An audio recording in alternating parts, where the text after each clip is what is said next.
I cannot wait for today's episode. We are talking about how four venture capitalists and investors cannot do math. They cannot do math when it comes to their own money and tax policy. We are literally talking about how four very rich guys are freaking out over Donald Trump's big, beautiful bill, which is a tax bill and a budget bill, for the craziest reasons. Like, I almost was like, I can't do this episode because it's too obvious. The steaming pile of internal contradictions that I am being handed by the folks on the All In podcast, which if you watch this show, you know I talk about it a lot, but the steaming pile of internal contradictions I'm being handed, they were almost too ripe to eat. I was like, I couldn't possibly, but I'm going to, because if you are going to hand me a feast this prepared, I am going to gobble it up in front of you. So let me play you a little clip of Jason Calacanis, a investor, 100 millionaire, and Chamath Palihapitiya, an investor and billionaire, talking about why Trump does not need to raise taxes on the rich. I mean, and to the point of taxes, even if you raise taxes 20% on the rich, it's going to impact $300 billion a year. It's not even possible, right? It's the pimple on the dog's ass, people. The pimple on the dog's ass. That is what we're talking about today. We're talking about the pimple on the dog's ass. That is the $300 billion a year, according to Jason Calacanis, that would be earned in revenue by the U.S. government if they were to tax the rich a little bit more, which is not worth it because it is the pimple on the dog's ass. Guys, this is such a good one. Oh, I can't wait to break this down. Okay, I'm Carly Riley. This is the Carly P. Riley Show. And I look at what powerful people are saying and talk about why it's so wrong. So let me give you a little bit of context here. In case you have missed it, the House recently passed Donald Trump's big, beautiful bill. This is his omnibus bill that includes both budget proposals, spending proposals, as well as some tax policy. It includes extending tax cuts that he implemented in 2017. Those tax cuts predominantly, disproportionately go to very wealthy individuals like the four men on this podcast. But notably, this big, beautiful bill will increase the U.S. tax deficit, that is the amount of money we spend per year versus the amount of money we bring in per year, by $250 billion a year, which over the course of this 10-year bill is a $2.5 trillion increase to the United States debt. And by the way, it's actually going to be higher than that for reasons we won't get into, but $2.5 trillion is underestimating how much debt this is going to add, which is fascinating because if you've followed politics at all over the last 4 months, you know that the big topic of the day is fiscal responsibility. You know that Donald Trump, despite being a man who has 9 bankruptcies himself personally, between the ages of 74 and 78, Donald Trump magically became a man who cares a lot about fiscal responsibility. That's why we have these tariffs. We have the tariffs to help us raise revenue and get us out of our debt crisis. That is why we have the Department of Government Efficiency. Elon Musk is going to come in and slash the waste, fraud, and abuse so that we can fix our debt crisis. And yet, when push comes to shove, the bill he introduced would increase the national debt by, at a minimum, $2.5 trillion over the next 10 years. And I will say, to David Friedberg's credit, David Friedberg is one of the co-hosts of the All In podcast. He recognized on the most recent episode of the All In podcast that this bill, this big, beautiful bill, is not so beautiful if you care about the number one issue he cares about, which is our fiscal deficit.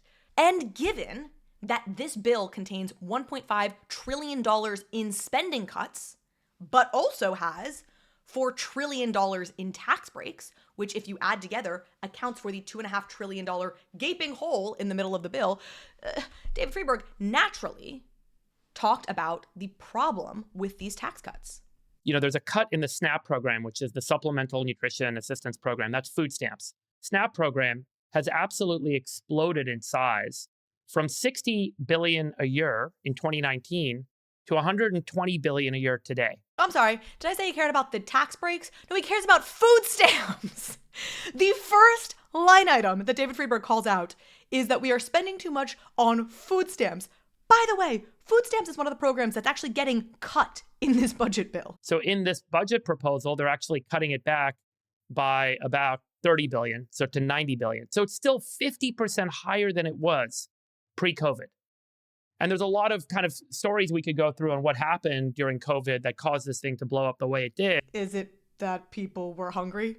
Is that what caused it to blow up? Was the expansion in hungry families because it was a pandemic and nobody could leave and people couldn't work? Is that why, David? Look, let's do the math here. You're talking about a program that is being proposed to be run at a $90 billion a year budget, which over the course of 10 years would be $900 billion. No small potatoes by any means, but frankly, it's nothing compared to the $300 billion a year, $400 billion a year in tax breaks that are going to people like you. So does David at any point raise the elephant in the room, which is the tax breaks baked into this bill? I'm a big believer in cutting taxes. Obviously, I'm probably more libertarian than anyone else on this show or that we've ever had on this show. But at the end of the day, you can't just say, hey, let's cut taxes and spend more than we're making. It doesn't make sense. Yes, totally. It does not make sense. We need to raise taxes. Talk to me. A lot of this stuff's going to be exploitable. The tips and overtime exclusions are a way to pander to people to get votes and now keeping your promises on those votes. I think at the end of the day, the tips and overtime rule could invite a lot of gamesmanship and loopholes that will be created, and people will wake up and be like, Uh-oh is right. If you don't know what he's talking about, one of the tax exemptions in this bill, or one of the tax breaks in this bill, is no tax on tip and overtime, which is a campaign promise that Donald Trump made, and is one of the few tax cuts that disproportionately affects people who are not already millionaires. And that is the tax break that David Friedberg takes issue with. I'm not cynical enough for this. Like, I like David Friedberg. I like the All In podcast guys.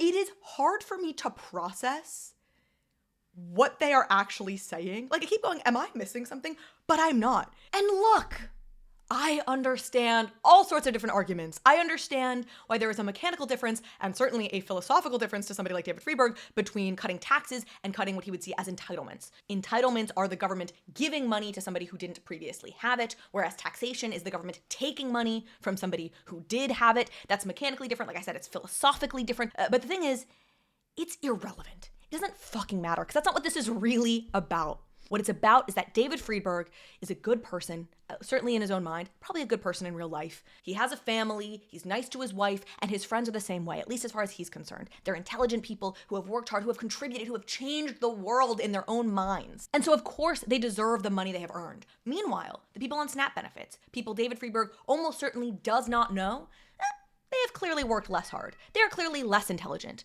They may even be morally less good. So we need to make sure they don't get too much, because we need to incentivize them to work hard, because they are not as morally good as me and my friends. And I don't think David for a second consciously realizes that's what he's doing. I think he would intellectualize it to death, but that is what it's about. And fundamentally, that framing of the world, I reject that framing. I reject that framing. If somebody on food stamps is gaming the system, if they're getting a little something extra off me, I don't care. Fucking let them. Because you know what? I would rather somebody game the system a bit than some family who actually needs food stamps go without food stamps. And the craziest part about this whole thing, this whole conversation, they don't even try and pretend that the $400 billion a year in tax breaks that are going to them is ultimately going to be good for revenue down the line. You know, this is the Reagan argument has always been, well, you cut taxes on the job creators, you cut taxes on the wealthy individuals, because in the end, you actually make more money as the government, because if you cut taxes on the job creators, then GDP grows, and then even though the tax rate is lower, you're collecting a smaller percentage on a bigger total pie, which means you're getting more money in. And I've looked into this, because again, I am intellectually curious, and I am politically agnostic, and I am willing to do the work, and the truth is, during the Reagan tax cut era, you did have greater government revenue. The government was bringing in more money. Now, there's a lot of debate to be had about whether or not that greater money was coming in because there had been growth in the economy because of the tax cuts or because of something else, and da-da-da. It is really hard,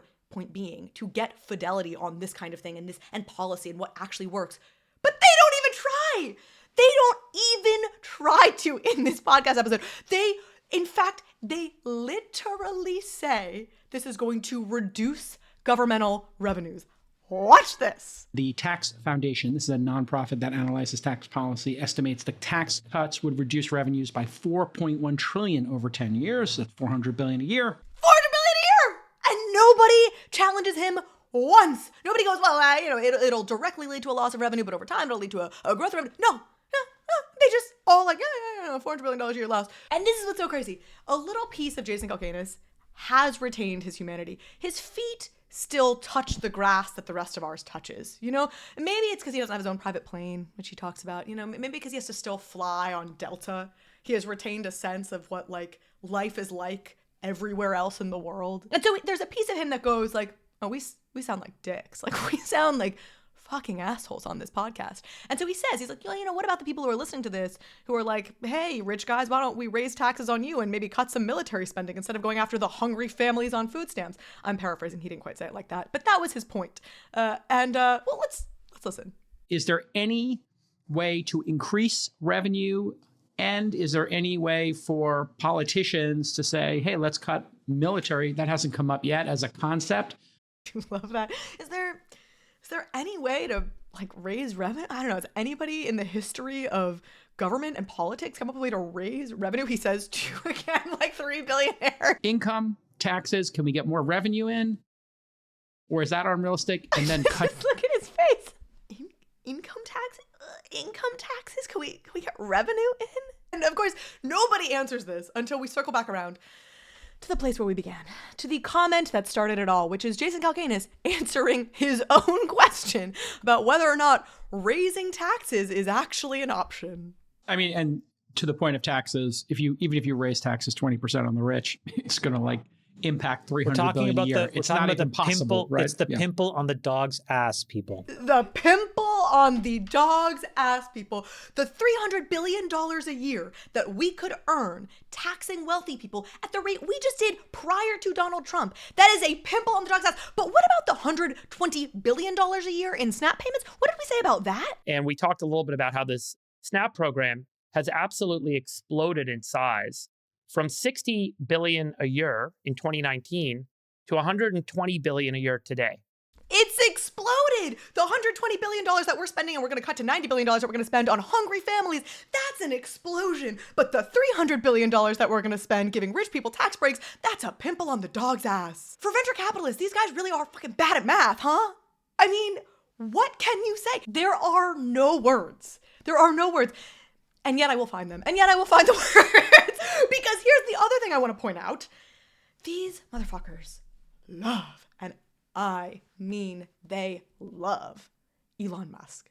And I hear endlessly about the Department of Government Efficiency and the amazing work that the Department of Government Efficiency is doing. Jason Calacanis, every episode talks about DOGE. On this episode, talks about how he doesn't like some of Trump's crazier antics because they distract from the good work that is being done by departments like DOGE. It's going to scuttle the important agenda, DOGE, you know, and this is one of the things that I'm actually afraid of. They're afraid of distracting from the important work of DOGE. So let's put some numbers behind the important work that DOGE is doing. According to their own website, so, you know, take it with a grain of salt, DOGE is saving the American public $170 billion a year. And by the way, David Friedberg at another point in this episode mentions that the DOGE savings are going to be sub $300 billion a year now moving forward, which in and of itself is very interesting, because if you remember, we were being told breathlessly and endlessly how they were going to save $1 trillion, $2 trillion a year by cutting out all this waste, fraud, and abuse. Well, it's less than $300 billion a year, but you know what?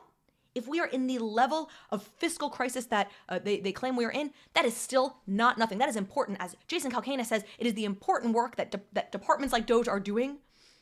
Except then you turn around and tell me that $300, $400 billion is a pimple on a dog's ass. So when DOGE goes out and cuts, yes, some things that are important, some things that should be cut, and I'm grateful to Elon for finding that waste, but let's be honest, he's also cutting grants to cancer research and international aid in the fevered hacksawed job of a megalomaniac. That's important work. But $300 billion, pimple on a dog's ass. It is the story as old as time. It is the internalization of your success as your moral righteousness and the ascribing somebody's poorness to their moral failings.